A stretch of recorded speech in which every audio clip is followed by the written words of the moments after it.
entonces pueden sentarse. Pueden sentarse todos. Miren, estamos estudiando los viernes, no sé si ustedes se acuerdan, pero el pastor hace unos viernes atrás nos comentó que íbamos a estudiar todos los viernes las 28 creencias fundamentales de los adventistas, ¿no? de nosotros. Y él comenzó hablando sobre lo que es las Sagradas Escrituras. Detuvimos el temario por asunto de la Semana de Oración, pero lo retomamos a partir de hoy. Y hoy estaremos estudiando lo que es la segunda creencia fundamental, que tiene que ver con la deidad, con Dios. ¿Quién es Dios? Y bueno, ¿qué es lo que la Biblia dice acerca de él?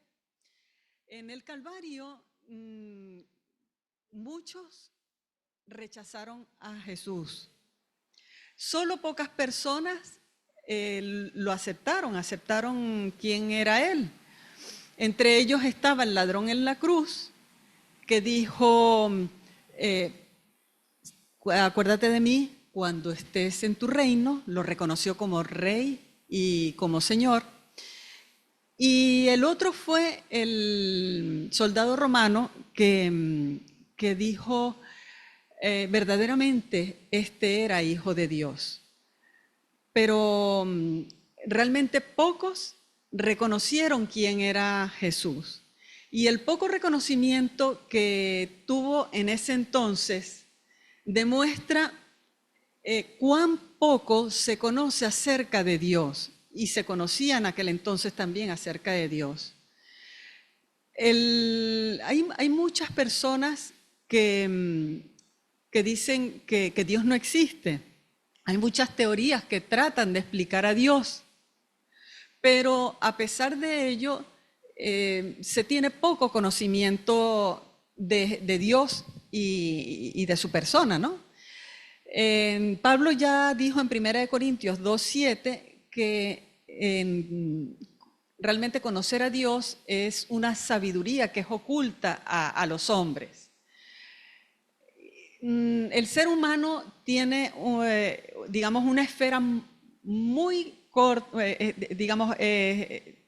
puede alcanzar un grado de conocimiento que no puede elevarse al conocimiento de Dios. Son cosas que realmente nuestra limitación no nos permite entender. Por eso, digamos, podemos saber muy poco acerca de Dios realmente, porque somos muy limitados. Pero no es algo que sea de poca importancia. A pesar de que somos limitados para entender las cosas divinas, las cosas celestiales, no es algo que podamos decir que no sea importante o relevante para nosotros. Porque de hecho el mismo Señor Jesús dijo en el libro de Mateo, él dijo, y esta es la vida eterna, que te conozcan a ti, al único Dios verdadero, y a Jesucristo, a quien has enviado. O sea que no es de poca monta decir que no debamos conocer a Dios. Es importante conocer a Dios, a pesar de que nuestras limitaciones son muchas para entender las cosas celestiales. Es importante porque de ahí depende nuestra vida y sobre todo nuestra vida eterna. Hay uno de los mandamientos que dice, o vamos a decir, la primera parte de la ley de Dios podría resumirse en: amarás al Señor tu Dios con todo tu corazón, con todas tus fuerzas, con toda tu alma. Pero pregunto, ¿nosotros podemos amar realmente a alguien a quien no conocemos? Es necesario saber, o sea, cómo es la persona o quién es la persona para realmente amarle. Hay un himno en nuestra iglesia que dice: conocerle es amarle y amarle es conocerle. O sea que si nosotros queremos amar a Dios, debemos conocerle. Pero no podemos conocerle si no le amamos, no lo podemos amar si no lo conocemos. Entonces es importante conocer a Dios. A pesar de nuestras limitaciones, ya digo, que el ser humano no puede alcanzar lo infinito, no puede alcanzar la naturaleza divina con su mente, no puede entenderla, sin embargo es importante. Ahora, el conocimiento de Dios, y es otra cosa que debemos entender, no se puede adquirir como se adquiere el resto de los conocimientos en la esfera humana, por decirlo de esa manera. Cuando nosotros queremos entender algo, pues por lo general usamos mecanismos cerebrales para razonar y para entender, para conocer. Pero en el caso de Dios, a la hora de conocerle, no es suficiente usar el cerebro, por decirlo así. Es necesario, además del cerebro, hacer uso del corazón, porque es importante abrirse a la influencia del Espíritu Santo o de Dios para que Él pueda llegar y hacerse entender. Como digo, nosotros no podemos llegar al conocimiento de Dios con nuestra inteligencia, nuestras capacidades. Entonces, la única manera como nosotros podemos conocerle es porque Dios se ha autorrevelado a sí mismo. Él se ha dado a conocer. Él ha puesto los mecanismos necesarios para que nosotros entendamos quién es Dios y cómo es Dios. ¿Y cuáles son las herramientas que Él ha usado? Pues la primera, sabemos todos cuál es. La creación, ¿no? Es lo más básico. Dios se ha dado a conocer a través de la creación. Y por eso el salmista dice, los cielos cuentan la gloria de Dios y el firmamento anuncia las obras de sus manos. Es decir, a través de la creación Dios se ha dado a conocer. También el apóstol Pablo, él dice,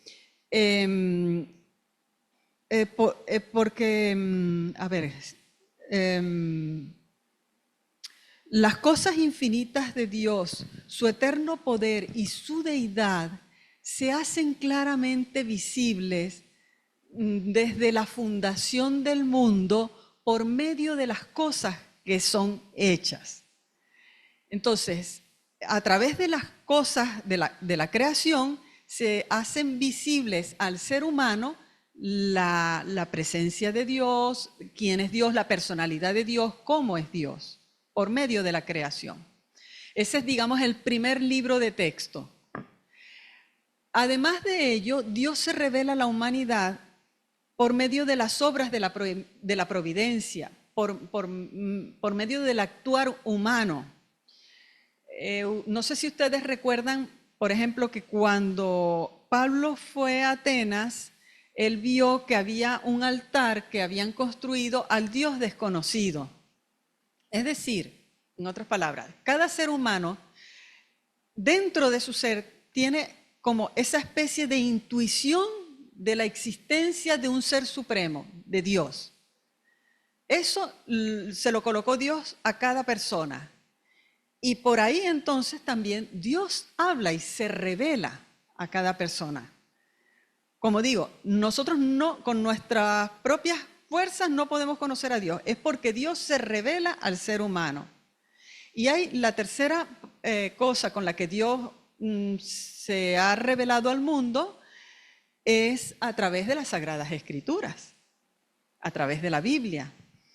La Biblia nos muestra quién es Dios, pero la Biblia no de alguna manera, no revela la existencia de Dios como tal. Ella la da por hecho, Dios existe y punto. Y por eso comienza diciendo en Génesis 1:1, en el principio creó Dios los cielos y la tierra. No trata de explicar a Dios, sino dice, en el principio creó Dios. Dios existe. Y no da más explicaciones acerca de él. O sea, ese es el punto de partida de la Biblia. Dios existe. Y a partir de ahí, entonces revela cómo es Dios y quién es Dios. Y por lo tanto, cuando nosotros usamos la Biblia, es importante entender que debemos dejar que sea ella la que hable, la que se explique a sí misma.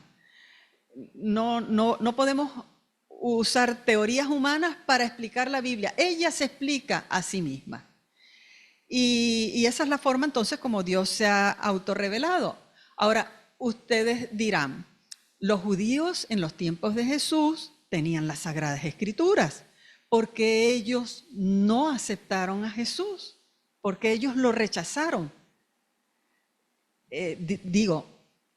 Había un gran desconocimiento acerca de Dios y por eso lo rechazaron, pero también lo rechazan porque ellos lo que tenían era más que todo, la parte de la teoría, lo que es el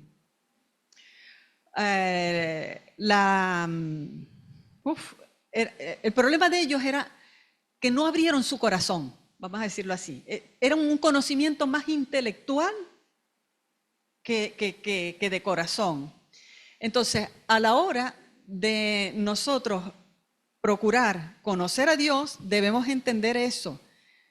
La Biblia dice, sin fe es imposible agradar a Dios, porque es necesario que el que se acerca a Él crea que le hay y que es galardonador de los que le buscan. Entonces, hay que partir de ese hecho.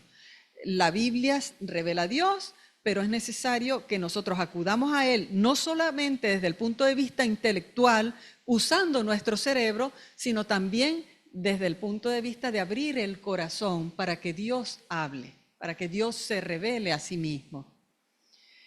Hay evidencias en la creación, como ya dije, y hay evidencias en la Escritura que son claras a la hora de expresar quién es Dios. Y dentro de la Escritura, la mayor revelación que se ha dado al hombre es a través del Señor Jesús. Su vida y su obra revelan claramente que quién es Dios. ¿Qué revela las Escrituras acerca de Dios? Pues revela ciertas cualidades, como por ejemplo, que Él es santo y temible. Santo y temible es su nombre, dice el salmista en Salmo 111:9. Además, en el Salmo 7:17 dice, al nombre de Jehová el Altísimo, ya está revelando la posición superior de Dios con respecto a nosotros. Y por lo tanto, Él merece toda honra y gloria. El mandamiento de Éxodo 27 dice, no tomarás el nombre de Jehová tu Dios en vano. Y eso muestra lo sagrado que es Él. Los judíos evitaban utilizar el nombre de Dios precisamente por eso, porque sabían que el mandato de no tomar el nombre de Dios era sagrado. Los nombres de Dios revelan realmente quién es Dios, su naturaleza, su carácter, su poder, su personalidad, todo eso. Y hay, en la Biblia se menciona, por ejemplo, entre los nombres que se le dan a Dios es Él y Elohim. Él y Elohim significa Dios y revela el poder divino de Dios. Es el término que se usa, por ejemplo, en Génesis 1:1. En el principio, Elohim creó los cielos y la tierra. O sea, se está mostrando como un Dios todopoderoso. Es fuerte y fuerte. Pero además también se usa el término Elión, que significa altísimo. Y el Elión, Dios altísimo. En este caso, se refiere a la posición exaltada de Dios. En Génesis 14, del 18 al 20, Isaías 14:14, se usan ese término. Adonai, que vendría a ser Señor y Maestro, y presenta a Dios como gobernante del universo, gobernante todopoderoso. Estos nombres, pues, enfatizan el carácter majestuoso y trascendente de Dios. También está Shaddai, que significa todopoderoso, el Shaddai, Dios todopoderoso, y describen a Dios como la fuente de todo bienestar, de toda bendición. El Yahvé, que a veces se traduce como Jehová, Oh Señor, hace hincapié en la autoexistencia de Dios. Cuando en el Éxodo dice el Señor, yo soy el que soy, está usando precisamente este término, ¿no? El Shaddai. Perdón, Yahvé. Hay otras veces en el que el Señor se presenta de una forma más cercana al ser humano, y entonces Él se presenta como Padre. Y lo vemos, por ejemplo, en Deuteronomios 32:6, Isaías 63:16, Jeremías 31:9, en fin, se presenta como Padre. En Éxodo 4:22, por ejemplo, llama a Israel, mi hijo eres tú. O sea, otra vez la misma idea de Padre. Lo presenta en una posición cercana al ser humano, como un Padre. Tanto en el Antiguo como en el Nuevo Testamento se usan los mismos términos y con los mismos significados. Vemos en todo esto, cuando nosotros vemos los nombres de Dios, resalta el hecho de que Dios es un ser trascendente, pero también inmanente. Él es trascendente en el sentido de que trasciende la esfera humana, es superior a nosotros, es un ser, digamos, desde el punto de vista humano, inalcanzable, pero también es inmanente porque es cercano al ser humano. Él no es indiferente. Él pues procura siempre estar con el ser humano y sostenerlo, sustentarlo, estar pendiente de sus necesidades. Y lo vemos, por ejemplo, en algunas actividades de Dios. Cuando lo presenta como creador, en Génesis 1:1, y como sustentador del mundo, lo vemos cercano, ¿no? Él sostiene al ser humano. Además, se presenta a Dios en cuanto a las actividades que Él tiene en sí mismo como Redentor y Salvador.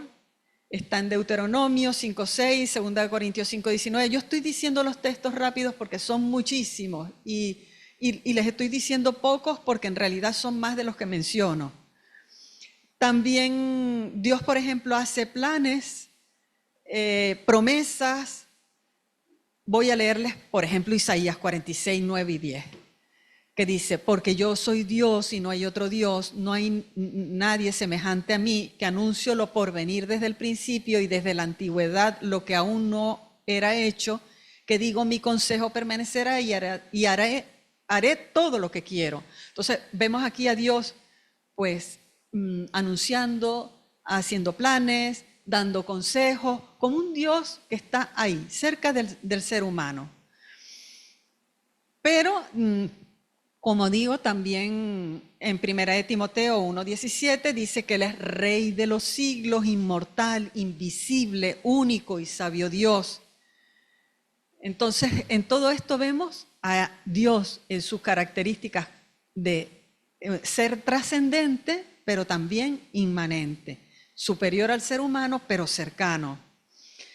Hay atributos de Dios que los podemos calificar también de dos maneras diferentes. Él tiene atributos que son incomunicables y atributos que son comunicables. ¿En qué sentido?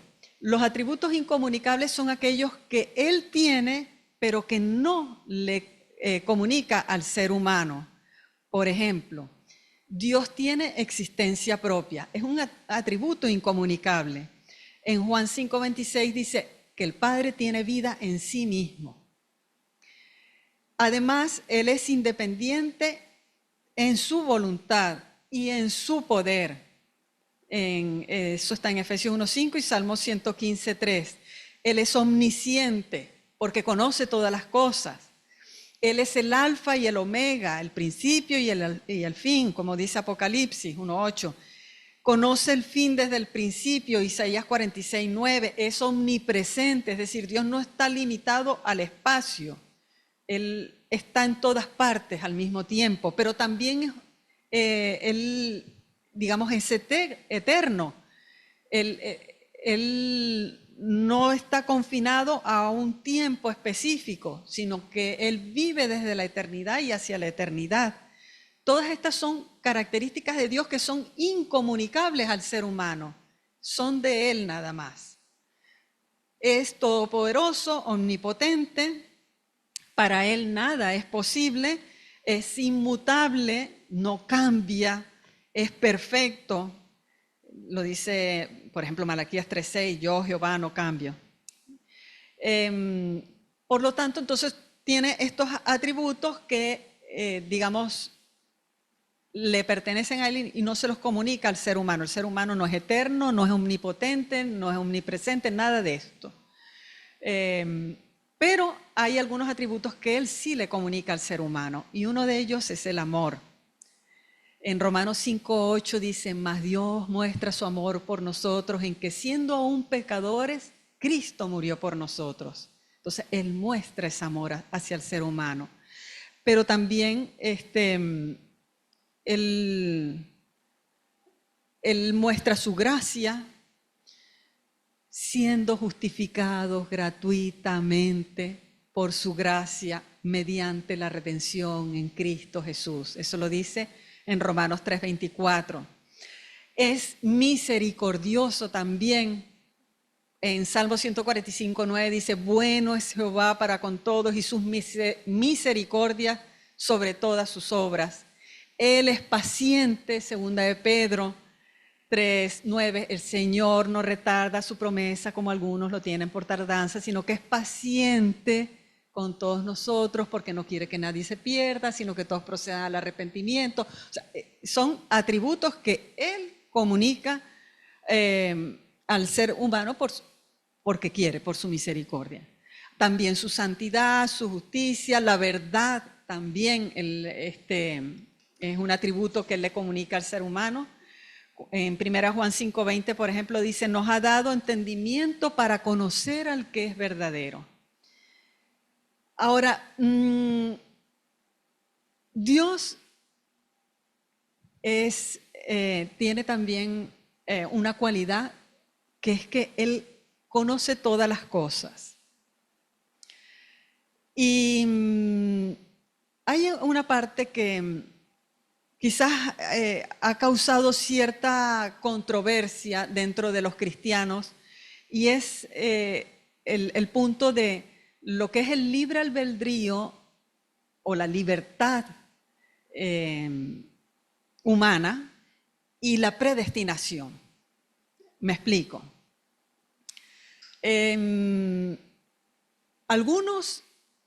pasajes, por ejemplo, les voy a decir, en Efesios 1:4 dice, nos escogió antes de la fundación del mundo. En el 5 dice, nos predestinó para ser adoptados hijos suyos. En el 11, predestinados conforme a su propósito. ¿Qué significa la palabra esta predestinación? Es determinar de antemano. Entonces, según estos pasajes, Dios determina de antemano qué. Porque cuando dice que nos predestinó para ser adoptados hijos suyos, entonces muchos se confunden y dicen, bueno, Dios Dios ha determinado que algunos, porque sabemos que la Biblia dice que algunos serán salvos y otros se perderán, ¿no? Entonces la confusión viene porque dicen, pero es que Dios entonces predestina a algunas personas para que se salven, no importa lo que hagan, y a otros los predestina para que se pierdan, no importa lo que hagan. Porque esos pasajes existen, que Dios predestinó. Y entonces, ¿dónde queda mi elección? O sea, es que no importa lo que yo haga, igual ya yo me voy a salvar o me voy a perder según lo que ya Dios decidió en algún momento. Y ahí es donde, digamos, no estamos interpretando bien las Escrituras. Dios ha determinado con anterioridad la posibilidad de que todo ser humano pueda ser salvo. Y las Escrituras lo dejan bien claro. De tal manera amó Dios al mundo que ha dado su Hijo unigénito para que nos salvemos. Pero, ¿quién? Todo aquel que en él crea. Entonces, ahí está. Dios nos ha predestinado para la salvación a todos. Él quiere que todos seamos salvos. De hecho, Dios es paciente para con nosotros, él no retarda su promesa, porque Él quiere que todos sean salvos, que todos procedan al arrepentimiento. Insistentemente la Biblia dice eso, que Dios quiere que todos seamos salvos. Pero, por supuesto, no todos vamos a aceptar el regalo de la salvación, porque ahí entra entonces en juego la libertad humana, que yo escojo. Dios me ofrece un regalo y yo decido si lo acepto o lo rechazo. Creer que que Dios determina que algunos sean salvos y otros se pierdan, digamos, echa por tierra la necesidad del Calvario. ¿Para qué tendría que venir Jesús a morir en la cruz si después de todo hay unos que se van a salvar, no importa lo que hagan, y otros se van a perder, no importa lo que hagan? Entonces, ven cómo se cae por su propio peso este tipo de pensamiento que dice que no importa lo que hagas, te vas a salvar o perder de acuerdo a lo que ya Dios dispuso, que no es así. O sea, hay el Calvario porque precisamente para que todo aquel que en Él crea tenga vida eterna.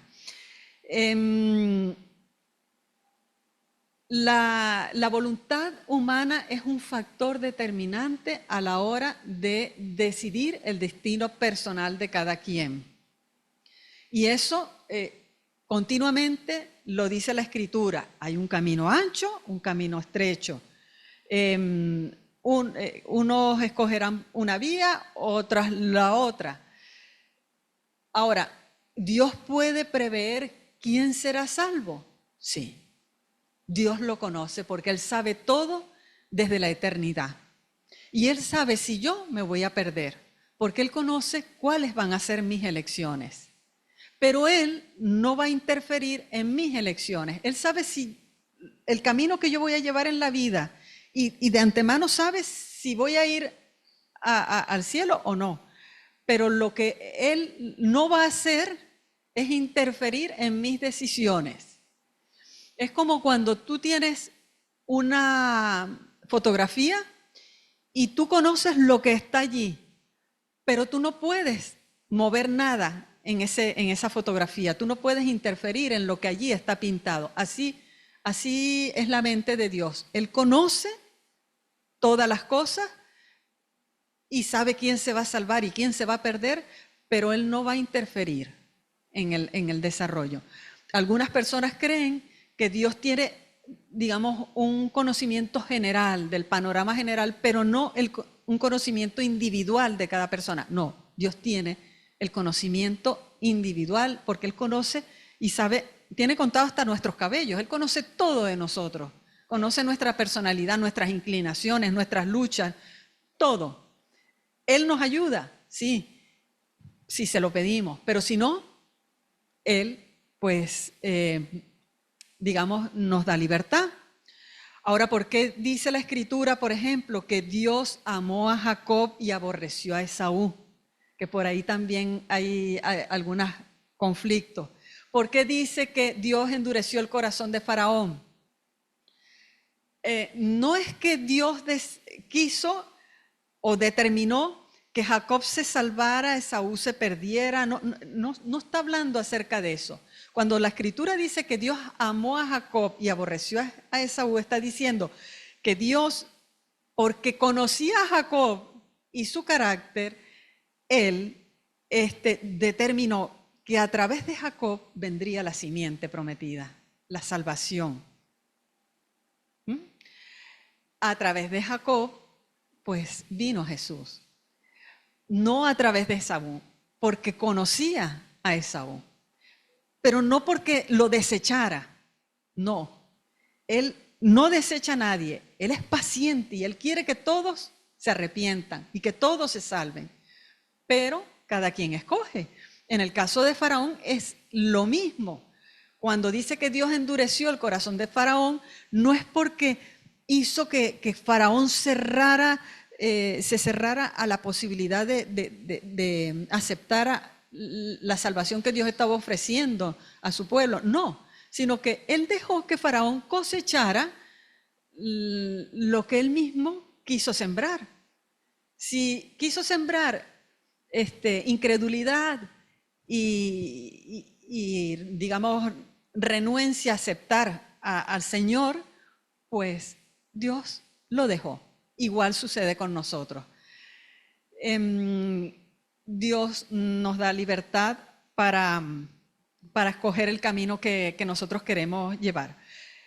Ahora, con respecto a la dinámica de la deidad también hay, digamos, ciertos conflictos, porque la gente dice, a ver, ¿cuántos dioses hay? ¿Hay uno o hay tres? Porque la Biblia dice, un Dios y Padre de todos, que es por todos y sobre todos, para todos. Pero entonces después presenta, Padre, Hijo, Espíritu Santo. ¿Cómo es eso? ¿Son tres dioses o un solo Dios? Partamos de algo. En la antigüedad, igual que ahora, porque también, pero vamos a ponerlo más en la antigüedad, las distintas culturas eran politeístas, adoraban a varios dioses. Dioses incluso que estaban enfrentados unos contra los otros, ¿no? Y que se peleaban y que tenían ahí unas luchas tremendas como si fueran personas. Y eso, de alguna manera, Dios no quería que pasara eso dentro de su pueblo. Entonces, Él no se presenta como un Dios que está formado por tres personas, sino como un solo Dios. Pero, y sobre todo en el Antiguo Testamento, lo digo, porque en el Antiguo Testamento es donde quizás menos se ve al Dios triuno, o vamos a decir, porque la palabra Trinidad no aparece en la Biblia, no se ve a la divinidad formada por tres personas en el Antiguo Testamento, más se ve en el Nuevo Testamento, pero sin embargo en el mismo Antiguo Testamento hay partes de la Biblia donde se demuestra con claridad que la persona de Dios está formada por tres individuos, no quiero redundar, Dios, tres personas. Por ejemplo, en el Génesis, cuando Dios dice, hagamos al hombre a nuestra imagen, conforme a nuestra semejanza, el término hagamos es plural, pero todavía dice al hombre a nuestra imagen y semejanza y dice varón y hembra los creó. Y dice serán una sola carne. Entonces ya por ahí él está dando, está dando indicios que la persona de Dios está conformada por tres individuos, como el hombre y la mujer serían uno, la divinidad de las tres personas son uno. En Génesis 11:7, cuando se construyó la Torre de Babel, él dice, descendamos y confundamos allí sus lenguas. ¿Qué está hablando? Está hablando otra vez en plural, descendamos. Cuando el ángel viene en el Nuevo Testamento a anunciarle a la Virgen María la encarnación del Señor Jesús, él le dice, fíjense lo que le dice, el Espíritu Santo vendrá sobre ti y el poder del Altísimo te cubrirá con su sombra, por lo cual el santo ser que nacerá será llamado Hijo de Dios. Vemos ahí a las tres personas. el poder del Altísimo, Dios Padre, descenderá sobre ti. El Espíritu Santo vendrá sobre ti y el poder del Altísimo te cubrirá. El poder del Padre te cubrirá con su sombra, por lo cual el santo ser que nacerá será llamado Hijo de Dios. Ahí están las 3 personas anunciadas por el ángel a María. En el bautismo, siempre ven, también lo hemos hablado muchas veces, están las 3 personas de la divinidad, el Padre dando la aprobación sobre el acto que estaba haciendo el Hijo en ese momento de entregarse al bautismo, y además el Espíritu Santo descendiendo para impartir poder. Jesús dijo, mi Padre y yo somos uno. Y también dijo, es necesario que me vaya y cuando me vaya enviaré al Consolador. Y dijo, cuando venga el Consolador a quien yo os enviaré del Padre, el Espíritu de verdad, el cual procede del Padre, Él dará testimonio acerca de mí. O sea, otra vez el Señor mostrando a la divinidad conformada por 3 personas. La bendición apostólica también, que todos la conocemos, que dice la gracia del Señor Jesucristo, el amor del Padre y la comunión del Espíritu Santo sea con todos vosotros. Es otra, digamos, otro indicio bíblico de la existencia divina de 3 personas formando un solo Dios que tiene el mismo carácter, digamos, las mismas intenciones, el mismo propósito, la misma forma de actuar, el mismo amor, todo igual. Todos trabajan juntos, cada uno con su función, que de hecho, digamos, en la encarnación del Señor la vemos claramente. El Padre envía al Hijo, el Hijo se sacrifica y después va al cielo y envía al Espíritu Santo para que Él dé testimonio del Señor Jesús. Todos entonces están unidos en una relación coeterna, coexistente, de absoluta abnegación, de amor mutuo. Desde la eternidad hasta la eternidad vivirán las 3 personas. No existe distancia entre ninguno de ellos. Todas las personas, Padre, Hijo y Espíritu Santo, todas son divinas. Todas comparten las mismas cualidades, los mismos poderes, solamente que cada uno se reparte una función distinta. Pero es nada más eso. Tienen el mismo propósito, mente y carácter, una unidad completa. Ahora, en la muerte, en la cruz, se ve lo que esa unidad significó para la divinidad. Solamente pensemos lo siguiente, cuando Jesús dice, Dios mío, ¿por qué me has desamparado? Pongámonos en ese contexto.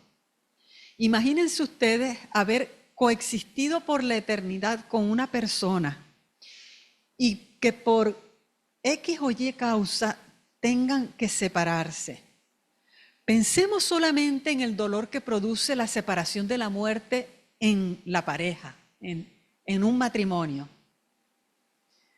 Que a veces del dolor uno se va detrás del otro y se mueren casi que seguiditos uno del otro. Y solo por unos pocos años que se mantuvieron juntos. Ahora imaginemos el tamaño de amor que se tienen las 3 personas de la divinidad que han estado toda una eternidad compartiendo y amándose mutuamente. Ahora pensemos en la frase, Dios mío, ¿por qué me has desamparado? El tamaño del sufrimiento que tenía Jesús en ese momento cuando se vio separado del Padre y del Espíritu Santo por haber tomado sobre sí mismo los pecados del hombre. La cruz nos muestra cuán grande es ese amor que los une. todos los miembros, digamos, de la divinidad se aman mutuamente y bueno, ya es repetir lo mismo que he dicho. En la obra de Dios, digamos, a favor de la humanidad, Jesús hizo todo lo que había que hacer para la salvación del hombre. Cuando dijo que enviaría al Espíritu Santo a este mundo para dar testimonio de Él y demás, y convencer al mundo de pecado, justicia y juicio, no lo envía para que el Espíritu Santo complete alguna obra, porque la obra ya está hecha, la de la salvación. El Espíritu Santo cumple la tarea, pues ya, como ya digo, de traer a las personas a los pies de la cruz. Y es precisamente a los pies de la cruz, al lugar, es el lugar donde más alto nosotros podemos llegar. Cuando nosotros lleguemos al Calvario, ese va a ser el lugar más cercano que podamos estar a Dios. Si queremos llegar a Dios, el lugar más cercano al que podemos llegar es precisamente allí, en la cruz. En la cruz se revela la divinidad completamente. Y bueno, la invitación de esta noche es precisamente a eso, a ver a Dios, a ver cuán grande es su amor por nosotros, porque de tal manera nos ha amado que ha dado a su Hijo, y verlo actuando y dejarlo actuar en nuestros corazones, abriéndonos a la influencia del Espíritu Santo, que pueda trabajar en nuestras vidas para poder ser transformados y de esta manera pues recibir el amor y las cualidades, toda la misericordia, la verdad, la salvación que Dios quiere comunicarnos a nosotros para que seamos, digamos, tengamos paz, felicidad y gozo en esta vida y por la eternidad. Un último ejemplo. El agua la conocemos en 3 estados: sólido, líquido y gaseoso. Cada uno de esos estados tiene un comportamiento diferente, incluso una densidad distinta. Sus moléculas actúan de distinta manera. Unas tienen más, en el estado sólido se mueven menos, líquidos se mueven más, gaseosos se mueven más. Es decir, cada uno de esos estados, digamos, si lo vemos separadamente, parecieran distintos, pero es lo mismo, es la misma molécula, H2O. Pues lo mismo podríamos decir que no, digamos, quizás no valdría el ejemplo, pero valdría un poco para imaginarlo. Dios es uno, pero cada una de las personas que lo componen, digamos, hace cosas distintas en favor de nosotros. Abramos nuestro corazón y que el Señor nos ayude a conocer lo poco que podamos conocer, pero que es suficiente para nuestra salvación. Amén.